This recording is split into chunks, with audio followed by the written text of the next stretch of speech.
எல்லாருக்கும் வணக்கம். நான் தான் உங்க விமல் வர்மன் பேசுறேன். எல்லா சொந்தங்களும் எப்படி இருக்கீங்க? நல்லா இருக்கீங்களா?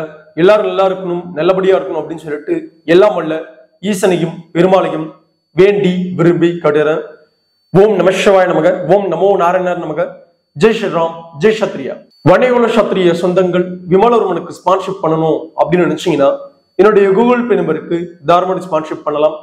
உங்களோட இந்த ஸ்பான்சர்ஷிப் இந்த சமூகத்துடைய பண்பாடு, கலாச்சாரங்கள், வரலாறுகள் மற்றும் வணிகுல சாத்திரிய சமூகத்துடைய அரசியல் விஷயங்களை அடுத்த தலைமுறைகிட்ட தெள்ள தெளிவாக எடுத்துட்டு போய் சேர்க்க உங்களுடைய ஒவ்வொருத்தருடைய ஒவ்வொரு ரூபாய் ஸ்பான்சர்ஷிப்பும் பயன்படும் அப்படின்னு இந்த நேரத்துல சொல்லிக்க கடமைப்பட்டிருக்கு. மருத்துவர் அண்ணன் அன்புமணி அவர்களிடம் மன்னிப்பு கேட்ட சீமான். நேற்று விக்கிரவாண்டியில் நடந்த சம்பவம். உண்மையாகவே சீமான் எதற்கு அண்ணன் அன்புமணி அவர்களிடம் மன்னிப்பு கேட்க முயன்றார்? அதற்கு காரணம் யாரு என்னன்றதுதான் இந்த காணொளியில நாம தெளிவா பேச போறோம். அதே போல நேற்று ஒரு காணொளி நம்ம பதிவு பண்ணியிருந்தோம். நாம் தமிழர் வன்னியகுல சத்திரிய சமூகத்துடைய ஓட்டுக்களை வாங்கறதுக்காக எப்படியெல்லாம் அரசியல் செய்யறாங்க அப்படின்னு விஷயத்த நான் பதிவு பண்ணியிருந்தேன். அந்த பதிவுல தவறுதலான ஒரு விஷயத்தை பதிவு பண்ணியிருந்தேன். என்ன அப்படின்னா, நாதாக வேட்பாளராக நின்ற தர்மபுரியிலும் தற்பொழுது விக்கிரவாண்டி இடைத்தேர்தலும் நிற்கும் அந்த பாப்பாவுடைய பேர் அபிநயா. ஆனா நான் தவறுதலாக லாவண்யா அப்படின்னு பதிவு பண்ணியிருந்தேன். என்னுடைய தவற பாத்தீங்கன்னா பல சொந்தங்கள் கமெண்ட் செக்ஷன்ல சுட்டி காட்டியிருந்தீங்க. உண்மையாகவே உங்களுடைய அந்த சுட்டி காட்டுதல் மிகப்பெரிய ஒரு விஷயமா பாக்குறேன். உண்மையாகவே அந்த தவறுதலுக்கு நான் வருந்துறேன். இனிமேல் அப்படியாப்பட்ட சில தவறுகளும் நடக்காம பாத்துக்கிறேன். சோ அந்த அபிநயா அப்படின்னு பாத்தீங்கன்னா சொன்ன அனைத்து சொந்தங்களுக்கும் உறவுகளுக்கும் மிகப்பெரிய ஒரு நன்றிகளை இந்த நேரத்துல சொல்லிக்க கடமைப்பட்டிருக்க. சரி, சீமானும் அந்த பாப்பா அபிநயாவும் என்ன பேசினார்கள்? அதனால வந்த பிரச்சனை என்ன? அதற்கு பாத்தீங்கன்னா அண்ணன் அன்புமணி அவர்கள் என்ன பேசினார் அப்படின்னு அனைத்து விதமாகவும் பாத்தீங்கன்னா இந்த காணொலியில டீட்டெயிலா பேச போறோம். நாம அபிநயா அவர்கள் பாத்தீங்கன்னா வன்னியகுல சத்திரிய சமூகத்துல பிறந்து வன்னியர்களுக்கு எதிரான பாத்தீங்கன்னா ஒரு அரசியலை செய்யறாங்க அப்படின்னு நேற்று காணொலியில பதிவு பண்ணியிருந்தோம். அந்த பதிவு தான் மிகப்பெரிய ஒரு பிரச்சனையை பாத்தீங்கன்னா ஏற்படுத்தியிருக்கு. அதாவது நாம பண்ண வீடியோ கிடையாது, அவர்கள் பேசின ஒரு அந்த பேச்சு தான் அண்ணன் அன்புமணி அவர்கள் வரைக்கும் பாத்தீங்கன்னா போய் விக்கிரவாண்டி இடைத்தேர்தல்ல அதன் எதிரொலியாக பாத்தீங்கன்னா காட்டியிருக்கு. அந்த எதிரொலிக்கு தான் சீமான் அவர்களும் அபிநயா அவர்களும் பாத்தீங்கன்னா மீண்டும் ஒரு முறை விளக்கத்தை பாத்தீங்கன்னா கொடுத்திருக்காங்க. முதல்ல அபிநயா அவர்கள் பாத்தீங்கன்னா முதல் முறையா பேசின விஷயத்த ஒட்டுமொத்த வன்னியகுல சத்திரிய சொந்தங்களும் பார்த்துட்டு வந்துருங்க. ஏன்னா எல்லாருமே பாத்தீங்கன்னா பார்த்தாதான் நமக்கு அதுல இருக்கிற விஷயங்கள் பாத்தீங்கன்னா புரிய வரும்.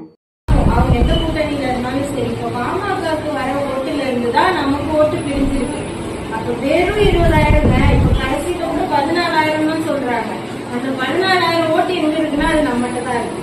இப்ப அந்த 16 நம்ம விட்டு கொடுத்திருந்தோம்னா ஒரு மிகப்பெரிய தீய சக்தி நம்மளே கையை பிடிச்சு உள்ள கூட்டிட்டு அப்படின்றத ஒரு அர்த்தமா இருக்கும். பாஜகவா நம்ம வரவிடலன்றதே நமக்கு ஒரு பெரிய பெருமை. நம்ம என்ன வேணாலும் நம்மள பெருமையா சொல்லிக்கலாம். நெஞ்சிலே நான் உன்னை தோக்கடிச்சேன்டான்ற பெருமை நமக்கு. அனைத்து வன்னியகுல சத்திரிய சொந்தங்களும் பாட்டாளி சொந்தங்களும் அந்த பாப்பா அபிநயா அவர்கள் பேசின முதல் முறையாக பேசின அந்த காணொலியை பார்த்திருப்பீங்க. தர்மபுரி நாடாளுமன்ற தொகுதியில பாத்தீங்கன்னா நாம வெற்றி பெறல, ஆனா நாம ஒரு தீய சக்தியை பாத்தீங்கன்னா வெற்றி பெறாம தடுத்திருக்கோம் அப்படின்னு பாத்தீங்கன்னா சிரிச்சுக்கிட்டு அவ்வளவு தூரம் ஆனந்தத்தோட பாத்தீங்கன்னா கேக் வெட்டி கொண்டாடி இருக்கிறாங்க. அந்த கொண்டாட்டத்தோடைய விளிம்பாக பாத்தீங்கன்னா விக்கிரவாண்டி இடைத்தேர்தல் பாத்தீங்கன்னா அது எதிரொலி ஆகுது. அந்த எதிரொலிக்கு பாத்தீங்கன்னா அண்ணன் அன்புமணி அவர்கள் பாத்தீங்கன்னா இப்படி எல்லாம் பாத்தீங்கன்னா அரசியலுக்கு அந்த பாப்பா எங்களையும் பாட்டாளி மக்கள் கட்சியை பாத்தீங்கன்னா பேசுறது மிகப்பெரிய தவறு அப்படின்னு சொல்லிட்டு ஏதோ ஒரு கூட்டத்தொடர்ல அண்ணன் அன்புமணி அவர்கள் பேசியிருக்கிறாங்க. அந்த பேச்சுக்கு பாத்தீங்கன்னா நேற்று சீமான் அவர்கள் வருத்தம் தெரிவிச்சிருக்கிறாரு. என்ன அப்படின்னா அந்த காணொலியை முதல்ல பார்த்துட்டு வந்துருங்க. இல்ல அது வழியா தான் இருந்தது சீமான் கட்சியிலேன்றது. நான் பாமகன்னு சொல்லாமல் அன்புமணி கட்சின்னு சொன்னால் இப்படி வலிக்கும். அப்படி பார்க்கக்கூடாது. சிறியவங்க பெரியவங்க என் தங்கச்சியில் அப்படி இல்லை. ஒருபோதும் என் தங்கச்சி இப்படி பேசலை. நான் தான் முன்னாடி உட்காந்துருந்தேன். பாரதிய ஜனதா வெள்ளலைங்கிறத நான் தோற்றதை விட அது தோற்றதில் எனக்கு மகிழ்ச்சி. அதுக்கப்புறம் எதுவுமே பேசலை. அம்மா சௌமியா அன்புமணியோ உங்களுக்கு தெரியும் நான் எவ்வளோ நெருக்கமாக இருப்பேன். அது பேசியிருக்க வேண்டியதில்லை. அந்த இளைஞர்கள்ட்ட அந்த மக்கள்கிட்ட அவங்க சமூக மக்கள்கிட்ட ஒரு வன்மத்தை ஏற்படுத்தணும். ஏன்னா என் தங்கச்சியும் அதே சமூகம் சார்ந்ததுனால இந்த வாக்கு போயிடக்கூடாதுன்னு நினைக்கிறார். அதனால நம்ம தோற்றதில் அவர் சந்தோஷப்பட்டா பேசுனா கிருஷ்ணன் அப்படிலாம் என் தங்கச்சி பேசலை. அவ்வளோ அநாகரிகமானவர் இல்லை, ரொம்ப கண்ணியமானவர், நல்ல சிறந்த கல்வியாளர் அந்த பெண். இல்லைன்னா திரும்ப திரும்ப ஒரு கேடரை ஒருத்தி வளர்த்து எடுப்பேனா நீங்கள் யோசிச்சு பாருங்க. அப்படி பேசுகிற ஆள் இல்லை. அது என் முன்னாடி தான் பேச்சு, நான் கீழே தான் உட்காந்துருந்தேன். அதெல்லாம் தவறு. அது ஐயா பேசியிருக்க வேண்டியதில்லை. அதை நான் சொன்னேன், அது யாரும் பதில் சொல்லிட்டு இருக்காதிங்க, விட்டுருங்கன்ட்டு. அது 2 நாள் மறந்து போகும். சீமான் பேசின அந்த பேச்சை கேட்டிருப்பீங்க. என்ன அப்படின்னா, நாங்க ஒன்றும் வேண்டுமென்றே அப்படியெல்லாம் பாட்டாளி மக்கள் கட்சியோ அண்ணன் அன்புமணி அவர்களையோ இல்ல அம்மையார் சௌமியா அவர்கள் மீதும் பார்த்தீங்கன்னா நாங்களாம் வெறுப்பு பிரச்சாரங்கள்லாம் எதையுமே பண்ணல. அங்க அபிநயா பேசிட்டு இருக்கும்போது, தங்கை பேசிட்டு இருக்கும்போது நான் கீழே தான் உட்காந்துட்டு இருந்தேன். அதெல்லாம் அவங்க அப்படி குறிப்பிடல, பாஜகவை எதிர்த்துட்டோம் அப்படின்னு தான் குறிப்பிட்டு பேசுறாங்க அப்படின்னு ஒரு கம்பி கட்டுற கதையை பார்த்தீங்கன்னா சீமான் அவர்கள் சொல்றாரு. நாம என்ன கேட்கிறோம் அப்படின்னா, 40 தொகுதிகளில் பார்த்தீங்கன்னா நீங்க நாடாளுமன்ற தொகுதியில போட்டியிட்டீங்க. அந்த 40 தொகுதிகளிலே பார்த்தீங்கன்னா பாஜக கூட்டணி பார்த்தீங்கன்னா நின்றாங்க. அந்த 40 தொகுதிகளிலுமே நீங்க கேக் வெட்டி கொண்டாடினீங்களா? எப்படி நேரடியாகவே பாஜக நாதாக்கா திமுக நின்ற தொகுதிகளுக்கு கூட நீங்க கேக் வெட்டி கொண்டாடாம குறிப்பிட்டு தர்மபுரி தொகுதிக்கு மட்டும் நீங்க கேக் வெட்டி கொண்டாடுவீங்களா? கேட்டா நாங்க பாத்தீங்கன்னா நாங்க பாஜகவை எதிர்க்கத்தான் நாங்க பாத்தீங்கன்னா கேக் வெட்டி கொண்டாடணும் அப்படின்னு ஒரு கம்பி கட்டுற கதையை பாத்தீங்கன்னா வன்னியர் மத்தியில நீங்க உங்களுடைய அரசியலுக்காக பாத்தீங்கன்னா தெளிக்கிறீங்க அப்படின்னா, வன்னியர்களை இதை பார்த்து பாத்தீங்கன்னா திருந்தல அப்படின்னா நாம என்ன சொல்ல? சீமானுடைய இந்த அரசியல் விஷயத்தை வன்னியர்கள் பாத்தீங்கன்னா தெளிவாக பாத்தீங்கன்னா புரிந்து கொள்ளணும். எப்படி இவர்கள் 40 தொகுதியில பாத்தீங்கன்னா கேக் வெட்டி கொண்டாடி இருந்தாங்க அப்படின்னா நாம ஏற்றுக்கொள்வோம். ஆமா, பாஜகவுக்கு எதிரான நிலைப்பாட்டுல அவங்க பாத்தீங்கன்னா ஜெயிச்சிருக்காங்க அப்படின்ற ஒரு விஷயத்துக்காக இவங்க கொண்டாடுறாங்க அப்படின்னு பாத்தீங்கன்னா ஏற்றுக்கொள்வோம். ஆனா குறிப்பிட்டு தர்மபுரி தொகுதியில மட்டும்தான் இப்படியாப்பட்ட ஒரு கூட்டத்தொடர் நடக்குது. அந்த கூட்டத்தொடர்ல பாத்தீங்கன்னா தர்மபுரி நாடாளுமன்ற வேட்பாளராக நின்ற பாத்தீங்கன்னா அந்த பாப்பா அபிநயா அவர்கள் பாத்தீங்கன்னா பேசுறாங்க. பேசி பாத்தீங்கன்னா ஒரு தீய சக்தி அப்படின்ற விஷயத்த பாஜக சார்ந்த கூட்டணி நிற்கும் பாமகவையும் குறிப்பிட்டு பேசிட்டு உடனே பாத்தீங்கன்னா இன்னைக்கு நீலி கண்ணீர் வடிக்கிறது என்ன ஒரு விஷயம் அப்படின்னா, இந்த நேற்று பேசின அந்த பேச்சுல ஒரு விஷயம் சொல்லுவார். அபிநயா அவர்களும் பாத்தீங்கன்னா அந்த சமூகத்தை சார்ந்தவர் தான் அப்படின்னு. அதெல்லாம் நீங்க ஏன் சொல்றீங்க? உங்களுக்கு என்ன இருக்கு? அப்போ உங்களுக்கும் சாதி வாக்குகள் பாத்தீங்கன்னா தேவைப்படுது, சாதி அரசியல் பாத்தீங்கன்னா தேவைப்படுது. அந்த அரசியலுக்குத்தான் நீங்க பாத்தீங்கன்னா இப்படி எல்லாம் பேசுறீங்க அப்படின்ற விஷயத்த என்னைக்கு பாத்தீங்கன்னா இந்த சமூகத்தை சார்ந்தவர்கள் பாத்தீங்கன்னா புரிந்து கொள்வார்கள்? விக்கிரவாண்டியில பாத்தீங்கன்னா இது நாம் தமிழருக்கு எதிராக பாத்தீங்கன்னா திரும்பாதுன்ற ஒரு போர்வையில தான் இத்தனை நாட்களாக பாத்தீங்கன்னா நீங்க இருந்தீங்க. ஆனா உங்களுக்கு எதிராக பாத்தீங்கன்னா அந்த பேச்சு வன்னியர் மத்தியில பாத்தீங்கன்னா மிகப்பெரிய ஒரு தாக்கத்தை ஏற்படுத்திருச்சு. அதுவும் குறிப்பிட்ட விக்கிரவாண்டி இடைத்தேர்தல்ல ஏற்படுத்திருச்சு அப்படின்ற ஒரு பயத்தாலதான் சீமான் உட்கார்ந்து பேசுறாரு. எப்படி அதெல்லாம் கிடையாது, நாங்க அப்படியாப்பட்ட நிலைப்பாட்டுல சொல்லல. நீ அப்படியாப்பட்ட நிலைப்பாட்டுல பாத்தீங்கன்னா சொல்லியிருக்கீங்க. அந்த பாப்பா அப்படியாப்பட்ட நிலைப்பாட்டுல தான் பேசியிருக்கு. அதே போல அந்த பாப்பா இந்த விக்கிரவாண்டி இடைத்தேர்தல் ஒரு கூட்டத்தொடர்ல பேசியிருக்கு. அன்புமணி அவர்கள் பாத்தீங்கன்னா என்னை தப்பாக புரிந்து கொண்டார்கள், நாங்கள் அப்படி பாத்தீங்கன்னா பேசல அப்படின்னு இந்த சீமான் அவர்களும் இந்த பாப்பாவும் சேர்ந்து பேட்டி கொடுக்குறாங்க தெரியுமா? அந்த பேட்டிக்கு முன்பாக பாத்தீங்கன்னா அந்த கூட்டத்துல பேசும் பொழுது பாத்தீங்கன்னா அந்த பாப்பா பேசியிருக்காங்க.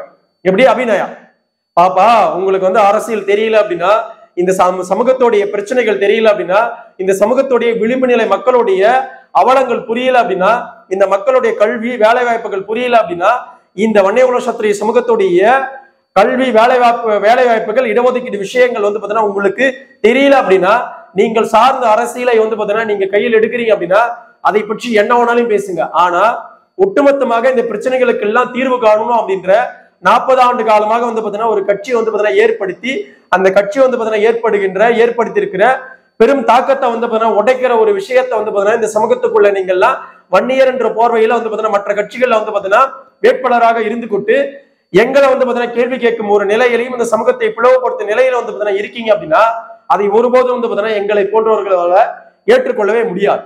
புரியுதுங்களா?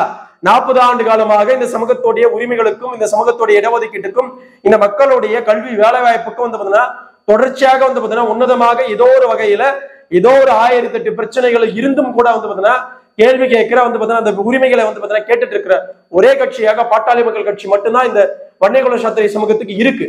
புரியுதுங்களா? உங்களுடைய அண்ணன் சீமான் பாத்தீங்கன்னா சொல்லிட்டாரு அப்படின்னா நீங்கள் இடஒதுக்கீடு விஷயத்தை பற்றி கூட பாத்தீங்கன்னா பேச மாட்டீங்க. புரியுதுங்களா? ஆனா இதை எல்லாமும் தொடர்ச்சியாக வந்து 40 ஆண்டு காலமா பண்ணிட்டு இருக்கிற ஒரு கட்சியோடைய பலத்தை வந்து பாத்தீங்கன்னா ஒவ்வொரு ஊரில வந்து பாத்தீங்கன்னா குறைக்கிற ஒரு வேலையை வந்து பாத்தீங்கன்னா வன்னியர் அப்படின்னு சொல்லிக்கிட்டு நீங்க எல்லாம் செய்யற ஒரு விஷயத்த நாங்கள் ஏற்றுக்கொள்ள மாட்டோம். புரியுதுங்களா? விக்கிரவாண்டியில இருக்கிற வன்னியர்களுடைய புரிதல் ஏற்பட்டதனால தான் சீமானும் சீமானுடைய கட்சியை சார்ந்தவர்கள் வந்து பாத்தீங்கன்னா பயப்படுகிறார்கள். இதை வன்னியர்கள் வந்து பாத்தீங்கன்னா எல்லா இடத்துலயும் வந்து பாத்தீங்கன்னா இந்த புரிதல் ஏற்படணும் அப்படின்னு இந்த நேரத்துல சொல்லிக்க கடமைப்பட்டிருக்கேன். புரியுதுங்களா? திராவிட கட்சிகளுடைய அரசியல் சூழல் எப்படி வந்து பாத்தீங்கன்னா நம்மை வழிநடத்தியதோ அதே வேலையத்தான் வந்து பாத்தீங்கன்னா தமிழர் அப்படின்ற ஒரு இனப்போர்வையோட வந்து பாத்தீங்கன்னா நம் மீது வந்து பாத்தீங்கன்னா இப்படியாப்பட்ட கல்லேறி இந்த வேலையை வந்து பாத்தீங்கன்னா சீமான் கூட்டமும் வந்து பாத்தீங்கன்னா செஞ்சுட்டு இருக்கு. இதை வன்னியர்கள் வந்து பாத்தீங்கன்னா தெள்ள தெளிவோட வந்து பாத்தீங்கன்னா அணுகுங்கள். ஏன்னா நம்ம கிட்ட ஓட்டு வாங்குற வரைக்கும் வந்து பாத்தீங்கன்னா நீங்க எல்லாம் நல்லவர்கள் அப்படின்னு சொல்லுவானுங்க. புரியுதுங்களா? அதே இடத்துல இதே வந்து பாத்தீங்கன்னா பொறுப்புல இருக்கிற பாதி பேர் ட்விட்டர்ல போய் வந்து கருத்து எழுதுவானுங்க. பாமக ஒரு சாதி கட்சி, வன்னியர் சங்கம் வந்து பாத்தீங்கன்னா ஒரு சாதியை சார்ந்து வந்து பாத்தீங்கன்னா இயக்கமாக இருக்குது, இந்த ரெண்டத்தையும் பயன்படுத்துற வன்னியர்கள் வந்து பாத்தீங்கன்னா ஒரு பேரும் முன்னேற மாட்டார்கள், இதை பண்ண மாட்டாங்க அதை பண்ண மாட்டாங்க, ரயில்ல கல்லேறிவாங்க, அதை பண்ணுவாங்க, குடிசை கொளுத்துவாங்க அப்படின்னு இதே வந்து பாத்தீங்கன்னா பொறுப்புல இருக்கிற நாம் தமிழர் கட்சியை சார்ந்தவர்கள் எத்தனையோ பேர் வந்து பாத்தீங்கன்னா அவர்களுடைய சமூக வலைதளமா இருக்கிற எக்ஸ்லயோ இல்ல பேஸ்புக் வலைதளத்திலேயோ தொடர்ச்சியாக வந்து பாத்தீங்கன்னா கருத்துக்களை பதிவு பண்ணிட்டே இருக்கிறானுங்க. புரியுதுங்களா? இப்படியாப்பட்ட ஒரு வன்மமும் வந்து பாத்தீங்கன்னா இவர்கள் கிட்ட இருந்துகிட்டே தான் இருக்கு. நம்மளுடைய ஓட்டுகள் வாங்குற வரைக்கும் தான் வந்து பாத்தீங்கன்னா திராவிட கட்சிகள் எப்படியாப்பட்ட வேலையெல்லாம் செய்யுமோ அதே வேலையத்தான் வந்து பாத்தீங்கன்னா நாம் தமிழரும் செய்யுது.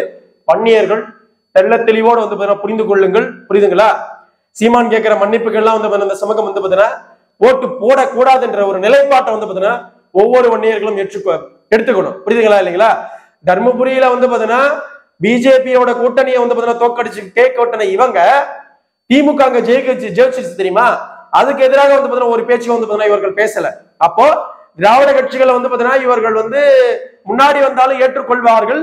ஆனா தேசிய கட்சியோட வந்து பாத்தீங்கன்னா இங்க இருக்கிற ஒரு மாநில கட்சியாக இருக்கிற பாட்டாளி மக்கள் கட்சி இணைந்து வந்து பாத்தீங்கன்னா போட்டியிட்டா கூட அதை ஏற்றுக்கொள்ள மாட்டார்கள். எவ்வளவு பெரிய நூதனமான ஒரு அரசியலை சீமான் மற்றும் வந்து பாத்தீங்கன்னா நாம் தமிழர் பண்ணிட்டு இருக்காங்க அப்படின்னு வன்னியர்களும் அதை சார்ந்து பயணப்பட தொடங்கி இருக்கிற ஒவ்வொரு வன்னிய இளைஞர்களும் வந்து பாத்தீங்கன்னா புரிந்து கொள்ளணும் அப்படின்னு அன்போட வந்து பாத்தீங்கன்னா உங்களுடைய உறவாக, உங்களுடைய வந்து பாத்தீங்கன்னா அண்ணன் தம்பியாக, மாமமச்சனாக நான் விமல்வர்மன் ஒவ்வொரு வன்னிய குல சத்திரியர்கள்கிட்டையும் கேட்டுக்க விரும்புற. தெளிவோட இருந்துக்குங்க. அரசியல் விழிப்புணர்வு இந்த சமூகத்திற்கு மிகப்பெரிய ஒரு தேவை இருக்கு. அந்த விழிப்புணர்வை மீண்டும் மீண்டும் வந்து பாத்தீங்கன்னா ஏற்படுத்திக்கிட்டே இருப்ப நீங்களும் விழிப்போட வந்து பாத்தீங்கன்னா இருந்துக்குங்க அப்படின்னு அனைத்து வன்னிய குல சத்திரிய சொந்தங்களுக்கும் மீண்டும் ஒரு முறை விமல்வர்மன் கேட்டுக்க விரும்புற. நன்றி, வணக்கம். வாழ்க வளர்க வன்னிய பெருங்குளம், வாழ்க வளர்க வன்னிய குல சத்திரிய சமூகத்தின் பண்பாடும் கலாச்சாரமும் வரலாறு மற்றும் வன்னிய குல சத்திரிய சமூகத்துடைய சத்திரிய தர்மமும் மேலும் விட்டும். அடுத்த ஒரு நல்ல கண்ணூர்ல சந்திக்கிறேன். டாடா, பாய். உன்னுடைய பேர் சுத்தமான பள்ளி பையன், சுத்தமான பள்ளி பையன்.